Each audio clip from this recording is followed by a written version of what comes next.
YouTube. So today's is May Day, aka Beltane, and I thought I would post a quick little tutorial about how I make my Beltane butter cookies. And already, in my fabulous KitchenAid, I have creamed. This recipe differs a little bit than most butter cookies. The butter actually doesn't have to be warmed at all. You know, it can be cool. You know, it works just fine. So I have 2 sticks of butter that I've creamed with 1 cup of granulated sugar. Boy, I'm having a bit of a time talking today, but that is 1 cup of granulated sugar. And to that, I simply add, this may look like I have 2 eggs here, 2 eggs, but it is actually 1 whole egg and 1 egg yolk. That's important. The egg white, the albumin, actually gives the cookie structure, while the extra egg yolk gives the cookie more richness. So I am going to add that one at a time and beat until it is thoroughly blended in. And I will get back with you.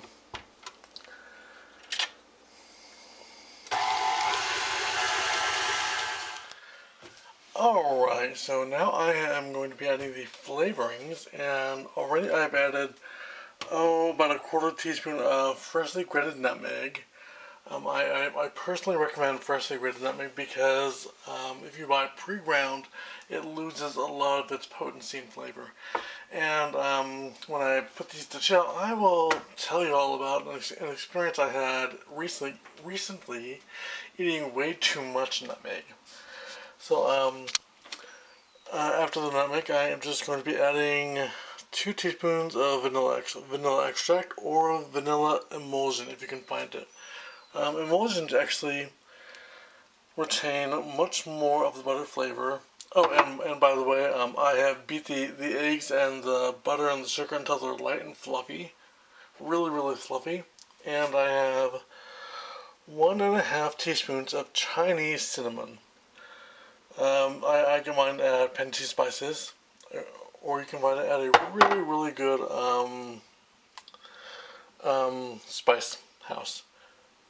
I absolutely love these adorable little vintage 1970s era spice jars. So if anyone sees any more this summer while antiquing or garage selling, let me know. Alright, actually this recipe says to add the salt at this point, which is only a 1/4 of a teaspoon, but my habit is usually to add it to the dry ingredients, which is what I have done. So I will get these mixed up, and then I will get on to adding the dry ingredients.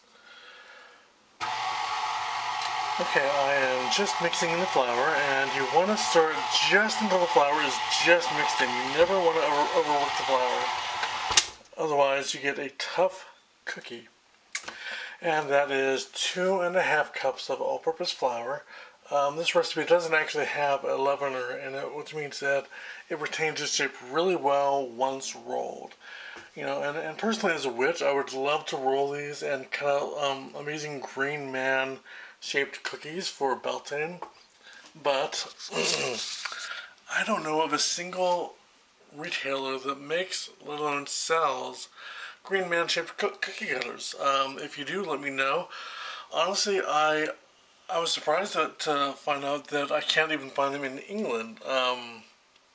I've actually searched, not physically in England, but online at least, and I haven't been able to find any. My English friends have never seen a green man cookie cutter before, but you would think that with the beautiful artisanal creations that are produced by pagans in England, they would actually have a selection of wonderful pagan-themed cookie cutters and other bakeware. But I digress. Don't forget to script on the bowl, and once the flour is just mixed in, until you no longer see any white flour, you need to chill the dough for at least an hour. It's better overnight if you can, but 1 hour is good enough. Hey guys, I'm really sorry for this horrible lighting, but my keyboard is facing the south and all the light is coming from behind me. But I thought I would play for you a bit of a, well, it's an old Mayday folk song that the Folklore Society published on the Facebook page today. It's just a melody line, and it's a little high for me, so I'm not going to be singing it. But it goes something like, if I can enlarge it a little bit, because the type is very, very tiny.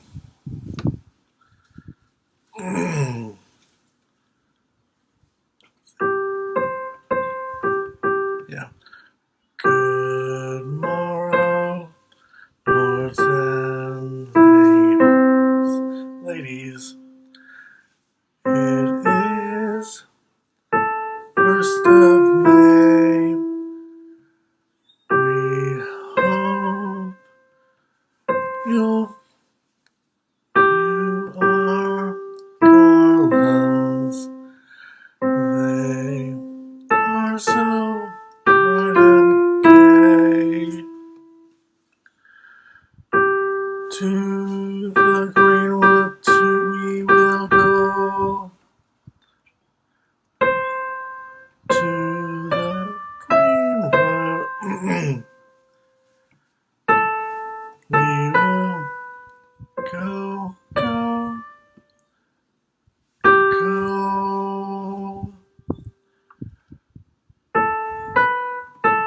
Let's see, to the greenwood we will go. Alright. So that's basically it, and I'm sorry for the really bad performance. I haven't sung in a very long time. Besides the key was in C, which is really high for me. Down here it would have been way too low also if I sang it down an octave. But yeah, so don't judge me by my singing voice. I haven't had a really good voice lesson in a long time. I actually used to sound a lot like Barbara Streisand and Linda Eder when I sang. So it's been a while is what I'm saying. It's sort of the gist of the theme, but happy Beltane.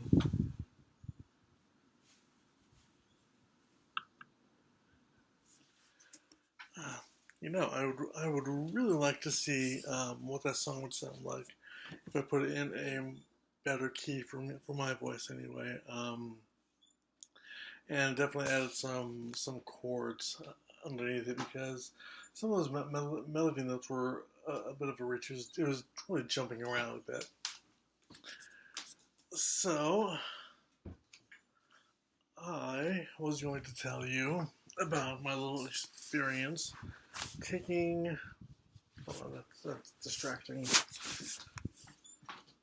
Taking a little too much nutmeg, and it wasn't my fault. Um, Actually, it occurred last Friday when a friend of mine took me out for a late night. He also took me hiking, and I would have taken the guys along, but the trail was so off kilter. It really threw up my balance, and I didn't enjoy it nearly as much as my friend did, who has a lot more balance than I do. Um, but while we were eating dinner at a local restaurant in Stewart, um, I had ordered a kitchen fried steak. I pretty much judge a restaurant by the quality of the kitchen fried steaks, and I ordered a small bowl of macaroni as a side. So I asked the waitress because when I make mac and cheese at home, I like to grate a little fresh nutmeg into it. And so I said to her, Miss, would you happen to have any nutmeg sitting around in the back in the kitchen? And she's like, I don't know, but I will ask just for you. So she comes back about 10 minutes later. Our food was ungodly late for some reason. and it really wasn't particularly busy at all. And she comes back to me and says that they do in fact have nutmeg, and I asked her to have the chef sprinkle a little nutmeg on top. And by sprinkle, I mean just like a pinch of nutmeg, the way you would use paprika as sort of a garnish. Well, when my food came back to me, there had to have been at least 1.5 to 2 teaspoons of nutmeg laying on top of my tiny little bowl of mac and cheese. I mean, there's maybe a half a cup of mac and cheese in there, maybe. So I don't want to seem rude. I stir the nutmeg into my mac and cheese, and I eat it. Well, I didn't think it would, cause any abnormal effects because nutmeg is a known hallucinogen, but it also relieves symptoms of depression. It makes you feel happy, you know. That's why the medieval abbess Hildegard von Bingen was famous for her nutmeg cookies that she called, I think she called them, I want to say happiness cookies or something along those lines. You can Google them and find out the proper name yourself. But yeah, I ate it down with my meal, and I had some pretty interesting effects. Honestly, the hallucinogenic dose is about a tablespoon, which is really close to the lethal dose of nutmeg because it does have a line that if you cross it, you will die after ingesting so much nutmeg. But what I noticed was primarily I wasn't anxious. In fact, I was sort of just calm. Even though when I returned home after the hike, I was met with a situation um, that should have um, caused me a great deal of anxiety. It didn't. It was just really calm during the whole situation. I also noticed that my mind wouldn't shut off, also, which often happens during trippy experiences. Your mind seems to be more active than usual because it just wouldn't shut off. And I was trying to take a little nap because the hike was physically exhausting to me.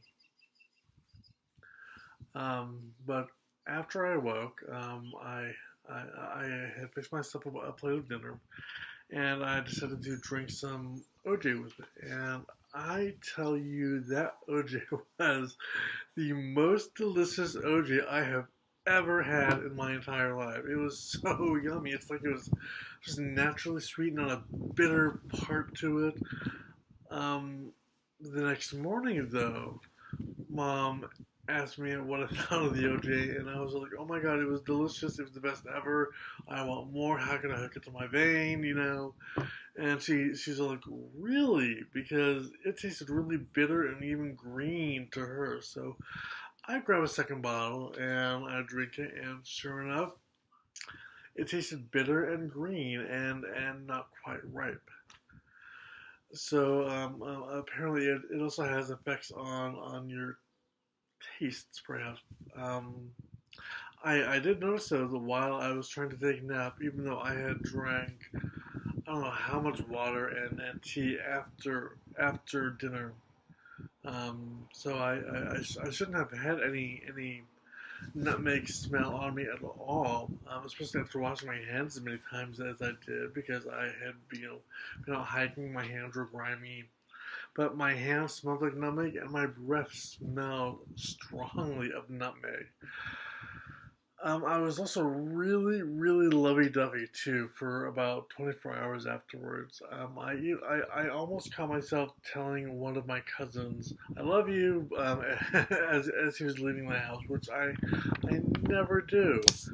Um, so yeah, that's sort of my experience with sort of a mild nutmeg high, if you will, if you want to call it that.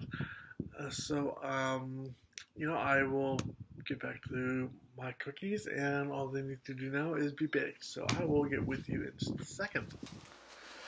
Okay guys, so here's the dough chilled, and it's a very tough dough, which means it forms balls really easy, especially if you use a scoop like this. Now, after you have them all scooped out and rolled into roughly uniform balls, take the bottom of a glass, coat it in a little flour, and simply press down on the cookie ball until you have a cookie that is about 1/4 of an inch thick. Then, when they are all nice and flat, bake them in 375 degree in a 375 degree oven for, oh, hold on, let me check.